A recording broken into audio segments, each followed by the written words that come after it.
In fact, let us take the Haar scaling function as an example. Let us calculate the variance.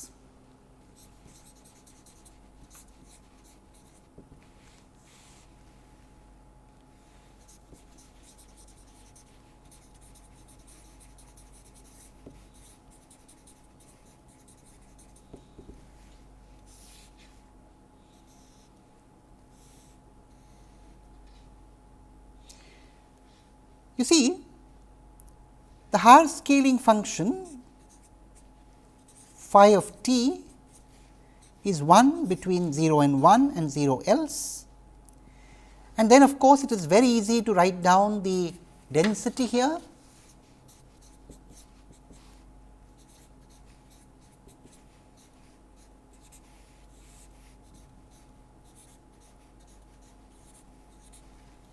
It is very easy to see that the squared norm in L 2 R of phi is 1.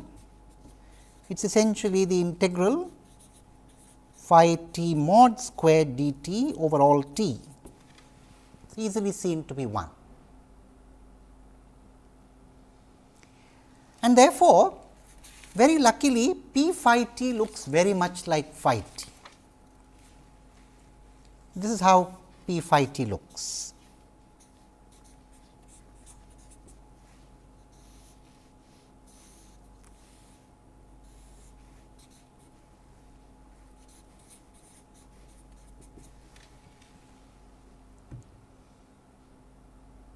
Our job is easy. Let us find the mean.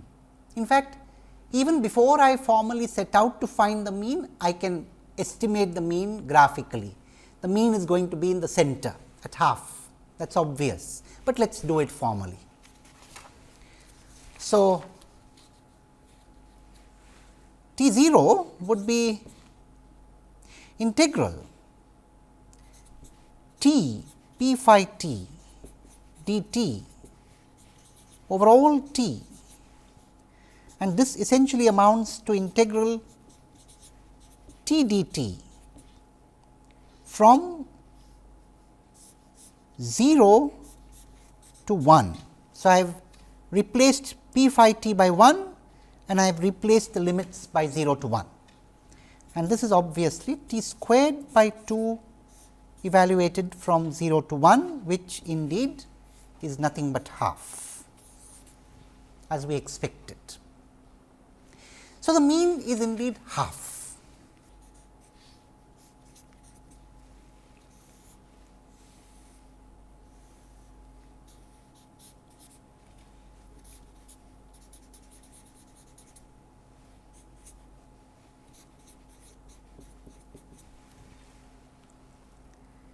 Now, we need to calculate the variance. That is a little more work, but not too much. Variance. Indeed, the variance would be given as t minus half the whole squared times p phi t d t over all t. And once again, noting that p phi t is 1 only between 0 and 1 and 0 else, we can rewrite this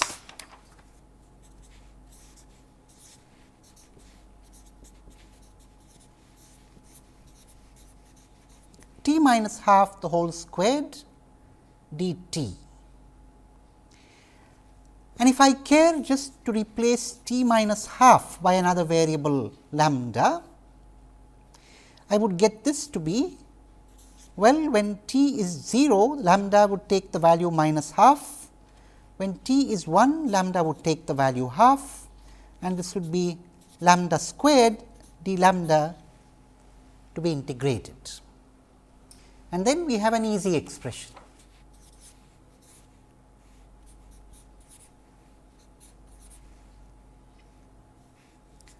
So, that is half cubed by 3 minus of minus half cubed by 3.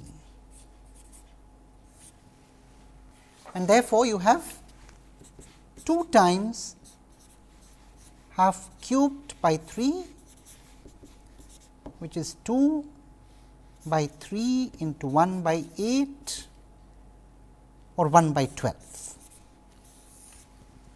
So, this is the variance. Now, of course, sigma t squared is 1 by 12, and therefore, you may take sigma t to be square root, the positive square root of 1 by 12, which is 1 by 2 square root 3. As you can see, sigma t is less than half. So, in a certain sense, we do not really use the number half to denote the spread of phi t around its mean.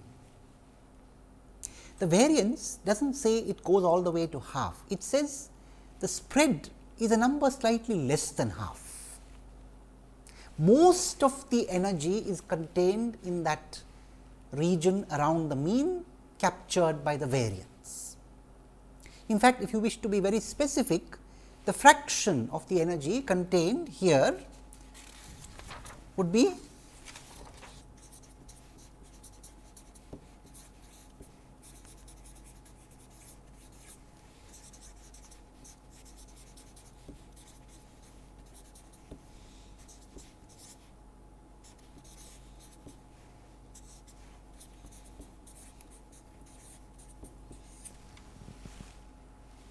it essentially would be the integral of the density between T 0 minus sigma t to T 0 plus sigma t.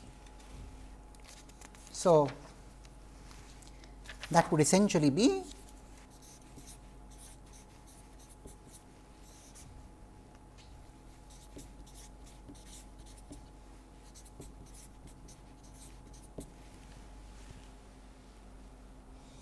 Now, I do not really intend to calculate this quantity for this case, it is a very simple calculation, of course, integrated with respect to t. But what I am trying to emphasize is that we are not asking for 100% here. We are not saying tell me the region over which 100% of the energy lies, that region could very well be the whole real axis. We are saying well at least a significant part of it.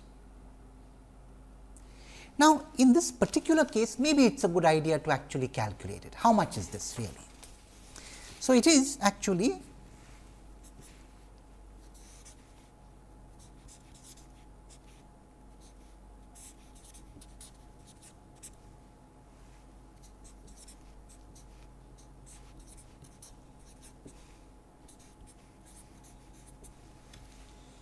and this is essentially,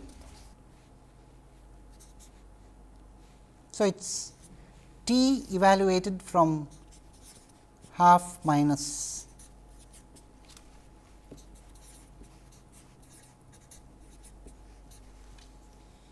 so, this is easily seen to be 2 times 1 by 2 under root 3, which is 1 by square root of 3. Now, certainly not a very large fraction like 90%, but it is about 1 by 1.7, more than 50% anyway. Incidentally, this fraction is not going to be the same for different functions, it depends on the density. But what we are trying to say is that the variance is one accepted measure of spread, and very often the variance actually tells us where most of the function is concentrated. Even in the case of this function, if you look at it carefully, what we are saying is quite a bit of that function is contained between half minus 1 by 2 square root 3 and half plus 1 by 2 square root 3. So, it is not an unreasonable range that we choose. Now, we ask about the variance in frequency of the same function. and there we are going to have a very pleasant or unpleasant surprise. So, let us look at phi cap omega. In fact, we are not so interested in phi cap omega, we are interested in phi cap omega mod squared.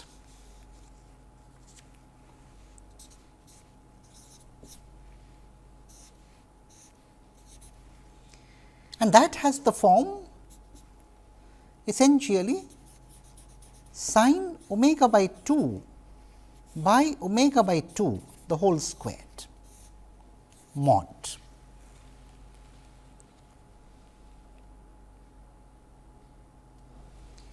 And of course, you could integrate this,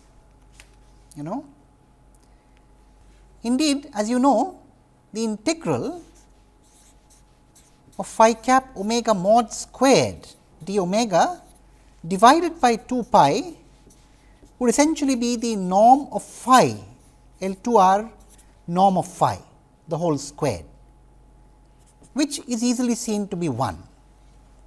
And therefore, integral phi cap omega the whole squared d omega over all omega, of course, is essentially 2 pi.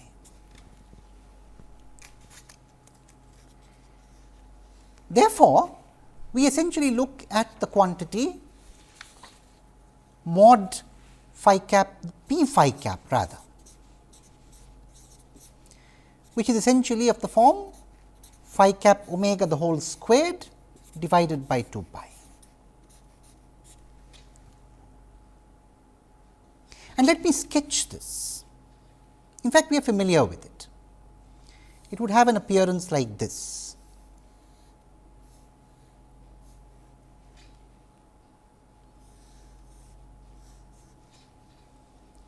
This is 0, this is 2 pi, 4 pi and so on and so forth. We know this, we have been doing this more than once.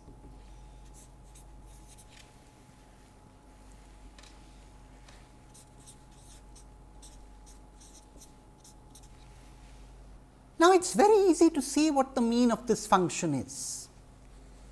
The function is symmetric around omega equal to 0, and therefore, the mean is 0. By the way, this is not a surprise. For many real functions, we would find the mean, in fact, for all real functions, the mean of the density on the frequency axis is going to be 0. The Fourier transform for a real function is magnitude symmetric, and therefore, it is not surprising that for a real function, the mean as understood in this sense is always going to be 0 on the frequency axis. Let us make a note of it. It is a very important conclusion. For real functions,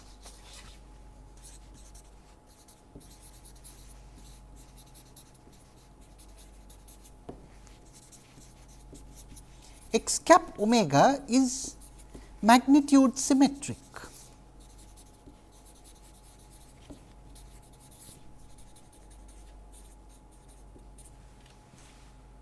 Therefore, the mean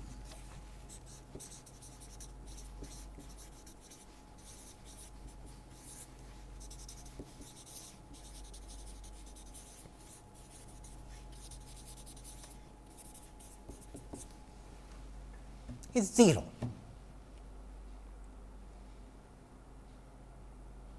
Now comes the variance, and here we have a very unpleasant surprise waiting for us. I say unpleasant because maybe we should have had something better. So, the variance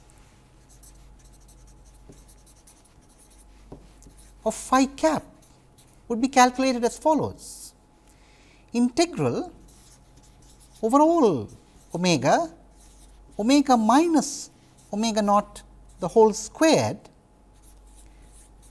p phi cap omega d omega.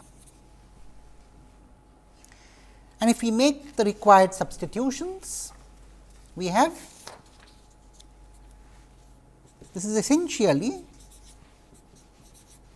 omega squared times sin omega by 2 divided by omega by 2 the whole squared divided by 2 pi here d omega. And here we are in serious trouble.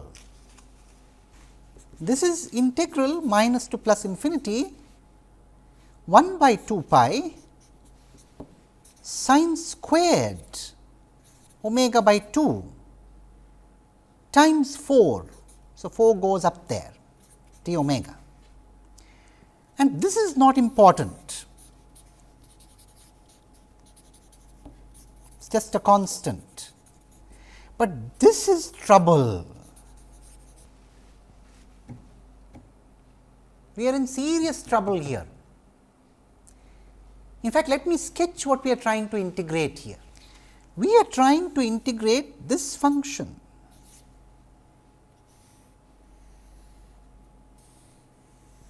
a periodic function with a period of 2 pi sin squared omega by 2.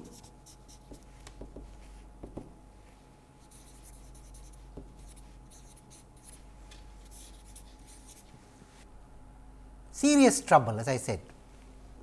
We are trying to integrate a periodic function from minus to plus infinity, and obviously that integral is going to diverge. So, the fear that we had when we started on our discussion with variances comes out to be true right in the very simplest case of a scaling function that we know. The variance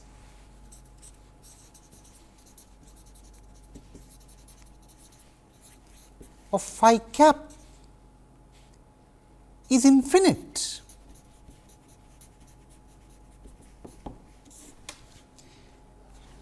In other words, phi t is not at all confined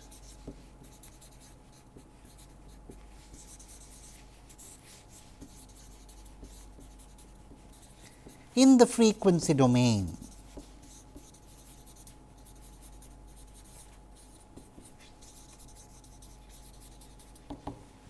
At least in this sense.